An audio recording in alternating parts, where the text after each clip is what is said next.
বিশ্বকাপ মঞ্চে চলছে তারকাদের গোলের মহোৎসব। লিওনেল মেসি 18 গোল দিয়ে আকাশে জ্বলছেন ধ্রুবতারা হয়ে। ক্রিস্টিয়ানো রোনালদো 6 বিশ্বকাপে গোল করে গড়েছেন অমর কাব্য। আর এমবাপ্পে, হালান্ডরা মেতেছেন গোল উদযাপনে। এই উৎসবে নেইমার যেন মেঘের আড়ালে লুকিয়ে থাকা এক অভিমানী চাঁদ। তবে সাম্বা ফুটবলের শেষ রাজপুত্রের এবার মেঘ কেটে জ্বলে ওঠার বুঝি সময় হলো।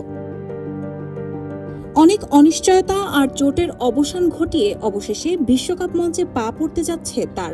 স্কটল্যান্ডের বিপক্ষে অনেকটা নিশ্চিতভাবেই বলা যায় মাঠে নামছেন ব্রাজিলের ইতিহাসের সফলতম এই গোল স্কোরার।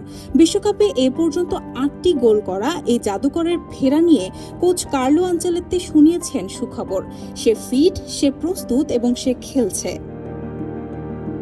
বৃহস্পতিবার বাংলাদেশ সময় ভোর 4টায় মায়ামির মাঠে স্কটল্যান্ডের বিপক্ষে কেবল একটি ড্র করলেই নিশ্চিত হবে সেলেসাওদের গ্রুপ সেরার মুকুট। তবে বিশ্ববাসী তো শুধু পয়েন্ট টেবিলের জন্য স্ক্রিনে চোখ রাখবেন না, তাদের চোখ থাকবে রাজপুত্রের নবম গোলের খোঁজে, সে চেনা ড্রিবলিং আর জাদুকরী ফুটবল দেখতে।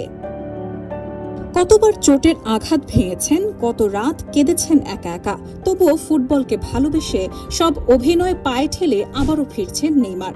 আজ রাতটা উৎসর্গ করা যাক কেবলই নেইমারের জন্য।